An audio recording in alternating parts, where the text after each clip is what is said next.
شرط لباس کو پاک و پاکیزہ رکھ.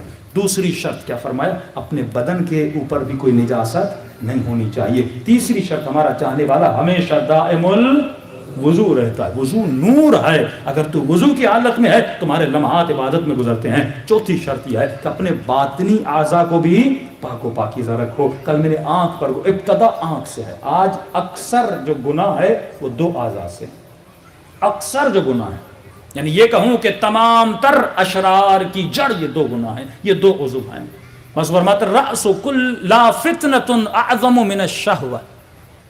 مولا امیر کا جملہ ہے کہ کوئی بھی فتنہ شہوت سے بڑا نہیں. ہر فتنے سے بڑا شہوت کا فتنہ ہے. یہ امریکنز, یہ ویسٹرن ورلڈ, یہ ساری کنٹریز, یہ جس بھی ملک میں جاتے ہیں تین چار چیزیں لے کر جاتے ہیں. ایک فحشا وہاں پر لے کر جاتے ہیں. جس بھی ملک میں جاتے ہیں فری فلمیں دیتے ہیں. حالانکہ امریکہ میں جا کے آپ ایک فلم لو مہنگی ہے, وہاں پہ کسی کو فری میں نہیں. وہاں پہ ٹی وی بھی مہنگا ہے, وہاں پہ آپ ڈرامے دیکھو اس کے بھی فیس. یہاں پہ ساری چیزیں فری دی جاتی ہیں آپ کو.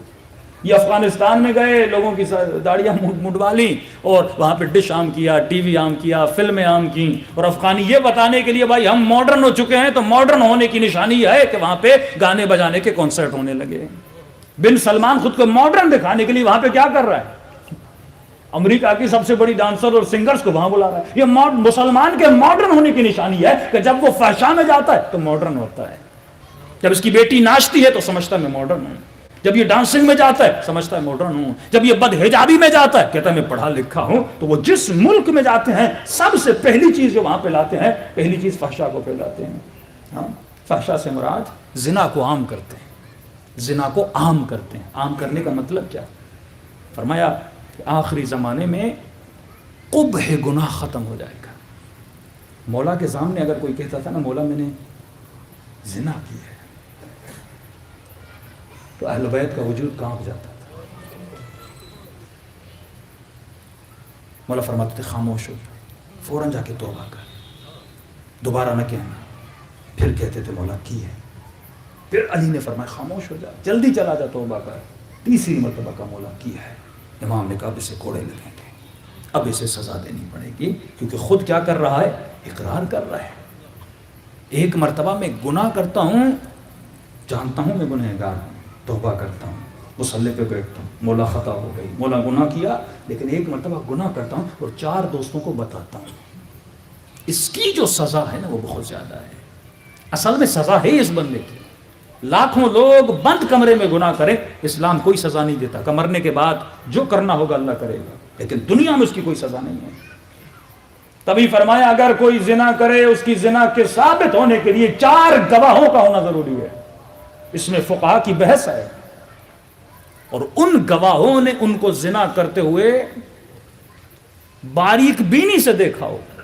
یہ نہیں کہ کلی اعتبار سے کہیں ہم نے سنا ہے, ہم نے فلاں نے بتایا ہے, ہم نے ان کو ایک گھر میں جاتے ہوئے دیکھا ہے. نہیں, دیکھا ہو. پھر بحث یہ ہے کہ وہ جو چار گواہ ہیں گواہی دینے والے, ان کا عادل ہونا ضروری ہے. پھر یہ بحث ہے یہ عادل کیسا تھا جو یہ منظر دیکھ رہا تھا. یہ تو عادل ہوا ہی نہیں. عادل بندہ کبھی گندگی نہیں دیکھتا, کبھی آنکھوں کو نجس نہیں کرتا. تو فقہاء اس نتیجے پہ پہنچے اسلام سزا تب دیتا ہے جب کوئی گناہ آ کر علل اعلان معاشرے میں کرے. مطلب گناہ اتنا عام ہو جائے, 20 لوگ 50 لوگ 60 لوگ دیکھیں, جو قوم لوط کا حال تھا. قوم لوط گلیوں میں چوراہوں پہ گندگی اور یہ بدکاریاں کرتی تھی. تبھی اللہ نے کیا کیا؟ عذاب نازل کیا. ورنہ ساری قومیں گناہ کرتی ہیں لیکن چھپ کے کرتی تھی.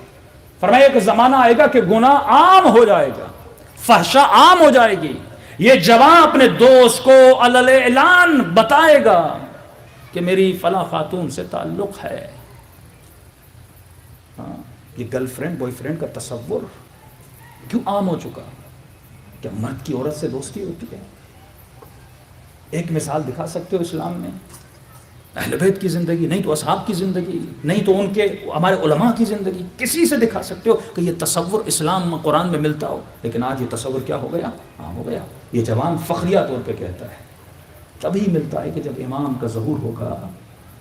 ہوتے ہی کیوں فرمائے کہ جب ظہور ہوگا تو امام کے ظہور کے بعد اور حکومت مہدی میں ایک فاسق بچہ پیدا نہیں ہوگا, ایک زانی بچہ پیدا نہیں ہوگا, ایک چور پیدا نہیں ہوگا. کیا کریں گے امام؟ فرمایا آتے ہی مولا سزائیں دینا شروع کریں گے. عدالت علی جس طرح سخت تھی اسی طرح عدالت امام زمانہ سخت ہے. اگر آج رات یہاں بیٹھے ہو صبح اعلان ہو جاتا ہے کہ مہدی کا ظہور ہو گیا تو ظہور کے بعد معافی کا امکان نہیں ہے. 1000 سال سے زیادہ گزر گئے, تمہیں اتنا وقت دیا اور تم ظہور کے بعد کہو گے مولا اب میں گناہوں کو چھوڑوں گا, اب معافی کرتا ہوں. فرمایا نہیں, وہ باطن پر بھی فیصلہ دیں گے, وہ ظاہر پر بھی فیصلہ دیں گے, فوراً مولا سزا شامل کریں گے.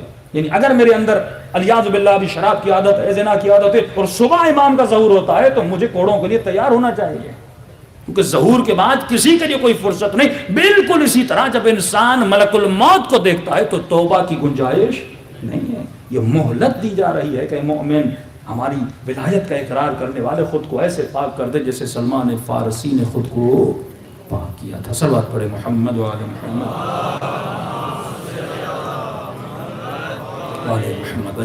تو دو نجاستیں, دو ایسے عضو جن کی وجہ سے پورے عالم میں فتنے ہیں. ایک کا نام ہے آنکھ, دوسرے کا نام ہے زبان.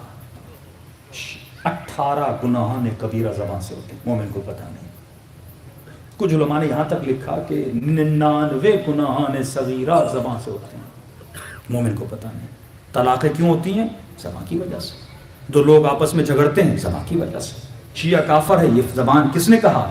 زبان نے کہا. یہ مفتی, یہ مولوی مسلمانوں کو لڑاتے ہیں, قتل و غارت کرواتے ہیں, کس کے لیے؟ زبان کی وجہ سے. جس نے ہیروشیما پہ ایٹم بم پھینکا زبان کا آرڈر تھا نا, یہ زبان قتل کرواتی. جس نے 70 سال منبروں سے علی کو برا بلا کہا زبان سے. سیدہ زینب کے جملے ہیں کہ تیروں اور تلواروں نے اتنے زخم نہیں دیے, بدن کے گھاؤ تو بھر جاتے ہیں, لیکن یہ زبان صدیوں کو تباہ کر دیتی ہے. فرمایا جب یہ کہتے تھے نا کہ یہ باغی کی بہن ہے, بی بی رو کر کہتی تھی میرا حسین نمازی ہے,